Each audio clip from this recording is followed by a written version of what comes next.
What's up, guys? Welcome back to the channel, and today we're over in WHF and we're going to be taking a look at two replays on how to use Sui Lalo even in this new Zap Lalo meta without using the Zap spells. So these two attacks, they're very much against the meta of what we are used to seeing right now, especially with the strength that comes with the Zap Lalo. But we're going to be kind of showing you that a lot of times on these bases that maybe we are forcing the Zap Lalo on, we can actually get the same value without having to use that. And then instead of relying so heavily on the Sui to kind of make the base tripleable, we have the spell support to get through. So before we get into that, I just want to say thank you guys for all the support. The channel keeps growing. Everything's going. We crested 500. We're heading towards 600.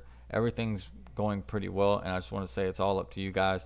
And I really appreciate all the love and support. Me and my wife put in a good amount of time trying to get everything set up, and we're just learning how to do everything as far as the editing goes.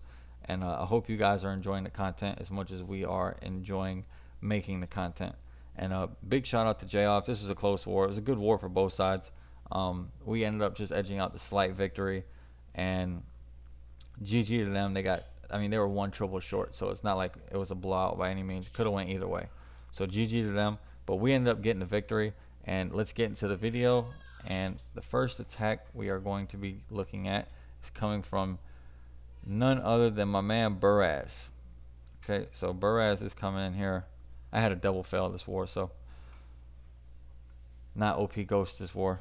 Alright, so first thing I want to do when we look at this base is recognize why it's not a good candidate for a Zap Lalo, because that's kind of what we're talking about here, right? So why is this base not really good for Zap Lalo? Well, for Zap Lalo, the main target is usually the CC. Ideally, you want to get one of the heroes, either the RC or the enemy queen, the eagle, or a scatter, or like a group of expos or an inferno, or just like two sweepers, whatever kind of opens you up to be able to do the Zap Lalo on a base, and Lalo with great pathing and get a good Sui. Usually it doesn't really matter which value you get. So I mean, in theory, you could probably zap for these two expos and a CC and come up with an idea of how to Sui for the eagle, or Sui for the queen, or use a blimp with a E dragon, or two regular dragons for the queen and the RC, since they're kind of stacked on top of each other. But he's not going to do any of that, because he is going to be coming in with just the old school Sui Lalo: 5 free spells, 4 haste, 1 rage, 1 zap, and 1 skelly spell. So this is going to be a way of approaching bases that are adjusted for the Zap Lalo, and then readjusting an old strategy to meet the new base. Okay, so let's go ahead and just kind of break down the base. Let me get this stuff off the screen. All right, so what are we looking at here? Well, we have a pretty high value Sui in this area. And the reason why it's pretty high value is because when you can Sui for these channels that kind of run a dent into the base, and then on the outside, you can clean up so much value along the way, even to the point of, with a wall break here, getting into the Inferno and getting into the enemy queen. Right now, you might not get her down because you just have a king, but using your heroes and funneling troops correctly, you can get in and get all that down. Now, Buraz is going to be bringing 2 wall breakers here, but he's actually only going to be breaking 1 wall segment, and I'm going to kind of show you why he brings the second one. And it's very intelligent to do so because of this wall segment here. So he doesn't really need to wall break onto this wizard tower. What he's trying to do is get in for this eagle artillery, but he knows that his wall breaker will not target this wall with this compartment still closed off with a defense inside. So he's going to elect to wall break here and then sneak the second wall breaker in here. Now that's 16 troop space in order to make that happen, but if you can get your Sui to get in here and get all of this, I mean, there's a chance that he gets everything that I'm highlighting, because he's got a royal champ, a king, and an ice golem tanking. So he still has a very, very good chance of getting all this down if his queen can get in here. However, that is not how the attack goes. His queen does not end up taking that wall break, and he ends up electing to just get this wizard tower down on the Sui, and then wall break here, and then he uses the second wall break here to let his king in right at the enemy queen, which inadvertently lets his queen in behind, and he still gets a good amount of value in here, but it doesn't clean up as good of pathing around the base as he would have liked with not getting that eagle down initially. So that was the original idea, and it came very close to working. But sometimes on these Suis, it's kind of hard to control exactly what your archer queen is going to do every single time. So good plan, and the plan was good enough that the execution of the rest of the attack still lets it work. So let's go ahead and mark off what we're gonna plan on getting. So everything here we're planning on getting, well, we're planning on getting the eagle and everything, but we know it's not going to work out. But you can see with the sweeper pointing this way, the sweeper pointing this way, he still has pretty good Lalo pathing into the town hall. And then the backside Lalo is actually very light because you can fly a hound directly into this air defense, and it tanks all of these buildings along the way, and it cuts really good pathing for the loons coming through the town hall to get into this back end. So by taking out this top end with his Sui, he realizes that he doesn't need to use the zap spells, and he's going to be able to float his Lalo in a nice L shape, kind of like a banana actually, but that nice L shape through the back side of the base.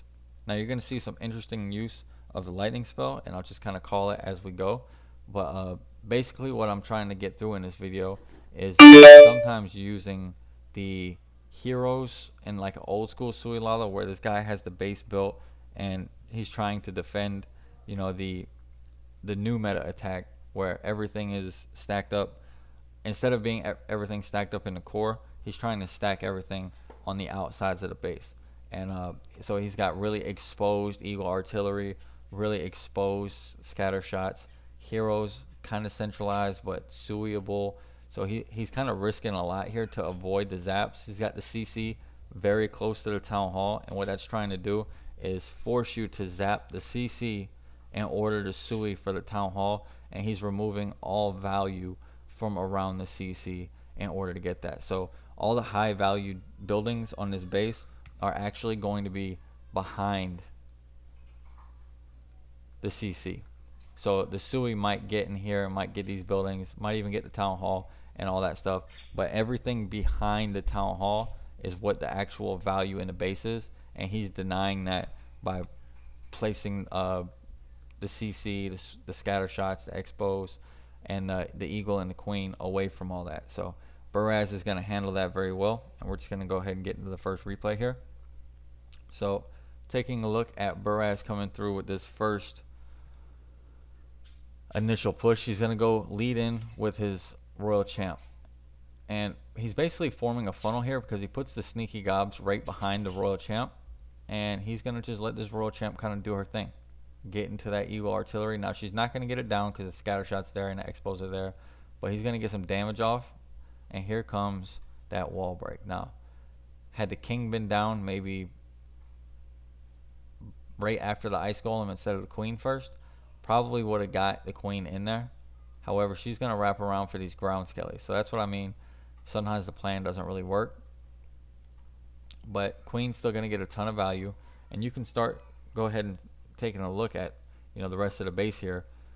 You're going to see the kind of pathing that you're looking for on a regular Sui Lalo. Well, any Lalo in particular, but especially for a Sui Lalo because you have so much spell support that coming through the rest of this base, directly targeting the eagle, flying a hound in this way, and he's going to wrap this way with his Lalo. Some loons coming this way, and then next hound, Lalo in here.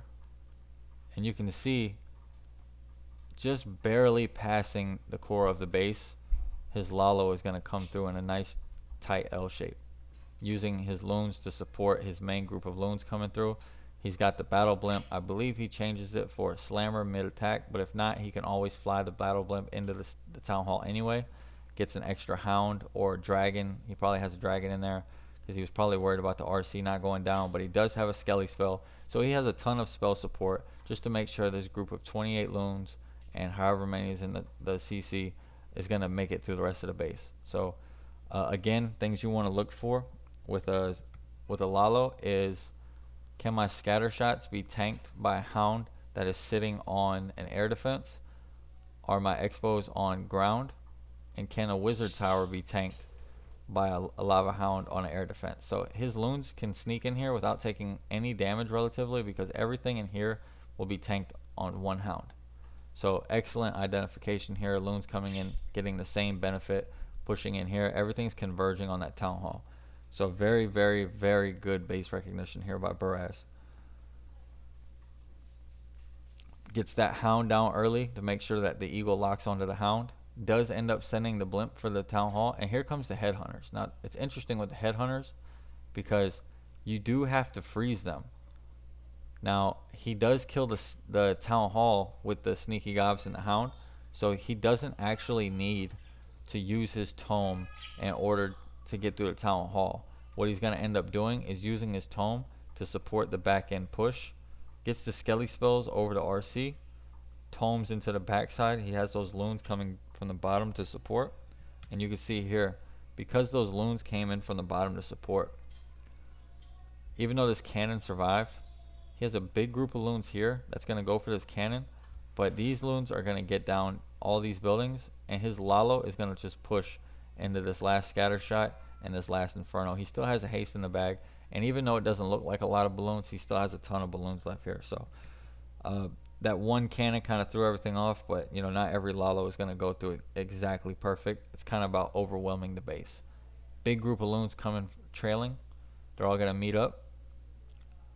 Scatter shots being tanked on those loons. Now it's being tanked on that warden, and boom. Bunch of minions coming down here. Doesn't even need the haste really. Nice swag haste. Tons of cleanup. Now that lava hound up top with the sneaky goblins, obviously when you kill a town hall with sneaky goblins with the CC right next to it, you're gonna start running into issues where if you don't zap, those sneaky gobs are going to pull the lava hound out of the CC, which is what makes the Sui Lalo even stronger. The only counter to that is the headhunter CC. They can be a pain in the butt to deal with those headhunters. So Buraz, he uses a freeze. It's worth it. It's just like kind of using a poison, but it stops him completely. Lets the pups kind of deal with the headhunters while they're frozen, and he ends up dealing with it like a boss. So good job to Buraz there. Really nice plan, really tight Lalo. And we're going to get into the second base here. So this base, this was a very interesting attack because Pavu is going to come in here and he's going to be hitting it in a way that you wouldn't really expect. Not only is he going to do a Sui Lalo, but he's going to throw a jump spell in there with wall breakers and a lightning spell. So let's go ahead and take a look at the base and kind of identify why it's not very good for a Zap Lalo and then why it's good for a Sui Lalo. So go ahead and get my pin going. So again, CC located right next to the town hall. Again, that's kind of the new meta for base building, so expect to see that. Can't zap either one of the heroes. Can't zap the eagle. And you can't get either scatter shot because they're very exposed. But that brings us back to the next point. You can see that all of these buildings are behind the town hall in the CC, and they're very exposed on the outside of the base, right? So a Sui from either 6 into this compartment, or from 8 into this compartment, or from 10 into this compartment nets you 3 out of 4 of those high value buildings. So when I say 3 out of 4, I'm of course not saying that you're going to get all of that on the Sui. What I'm saying is if you come in from 10, scatter shot, RC, you get into here, and with the jump spell, you get the eagle. Same thing if you come in here, you get the inferno, you get the RC, you get the eagle because you have the jump spell. And if you come in from 6, you get all of this, plus this, and the eagle, and the sweeper. So very, very high value coming from either direction. And the reason why that's possible is because everyone is so busy defending the zaps that they're overexposing their bases on the outside here. So Pabu is going to come up with kind of a very original plan here. And what he's going to end up doing is creating pathing using his heroes, like I always recommend for the Lalo. And he's going to cut a funnel here. He's going to cut a funnel here. He's going to get his heroes to wall break in this direction. And then his queen is going to come this way. He wanted the queen to go in, no doubt, but it doesn't matter because this tile segment, he can still fit a jump over it. So his king is going to go in here with the ice golem, kill the enemy queen with the jump. Queen's going to go in here, start working on the core, and he's going to send his RC in for this Inferno. And I believe he gets the enemy RC as well. So super high value Sui right here. I mean, he's clearing everything here. So you can kind of go ahead and see the beginnings of his Lalo, coming this way. Right? Flying a hound over here, it tanks the scatter, everything gets in, a little haste spell maybe, or a slammer, get in there. Big Lalo coming from this way, hound right over the town hall, soaks up all those traps, everything sneaks in on these defenses. Big tome here, haste, rage maybe through the core, kind of spreads out here. And yes, you're dealing with the sweeper, but at the end of the day, you've taken out so much of the base and created such good pathing that sometimes the sweeper it can only puff so many times before it gets overwhelmed. So very strong base recognition here, and being very patient with kind of reading the base and developing a plan for it. And again, this all comes down to changing the meta. So if we have an attack that is so powerful that it's forcing the whole meta of base building to change, and what that ends up usually doing is bases become very unsusceptible to the Zap Lalo, and they become very susceptible to the other forms of Lalo that come along with it. Because it used to be very hard to sui for all these buildings.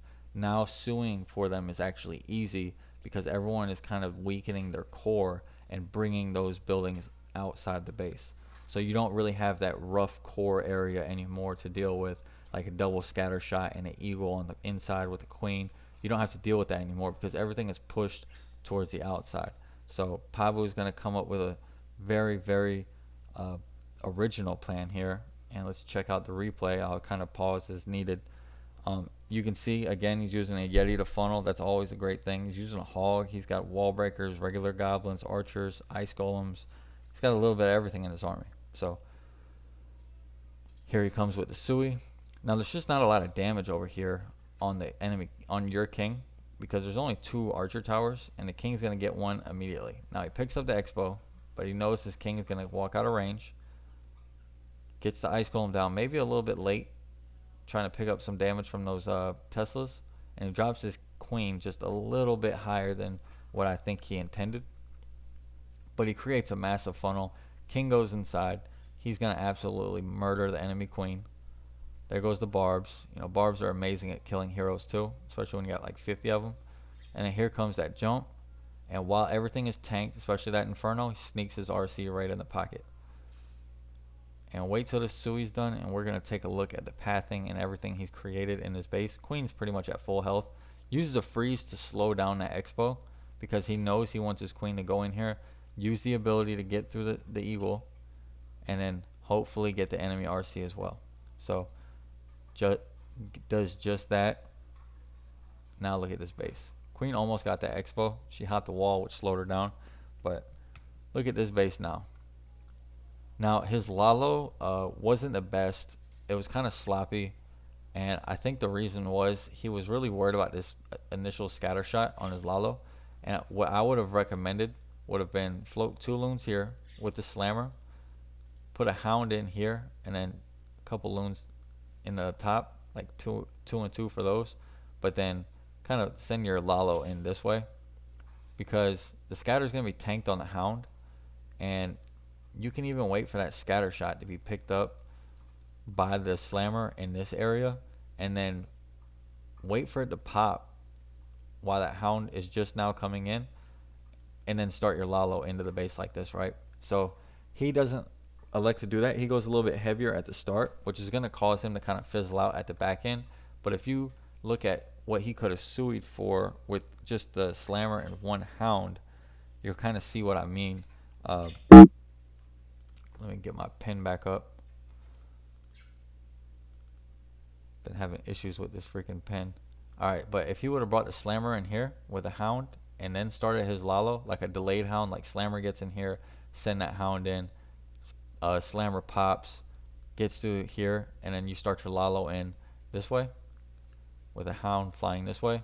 I mean, he's looking at like 30 balloons coming in from the top side with all his spells being used. None of the spells being used up here. Get your cleanup down on the outside of the base, and it's literally a direct shot from 10 o'clock to 12 o'clock, all the way from 3 to 4. So, again, I'm kind of backseat driving here, and the plan obviously worked. So, big hats off to him for coming up with it. I mean, after a Sui like that, it's just kind of scary, because you almost are like, damn, I got a lot of the base. Like, what do I do now? So he's gonna get these archers down.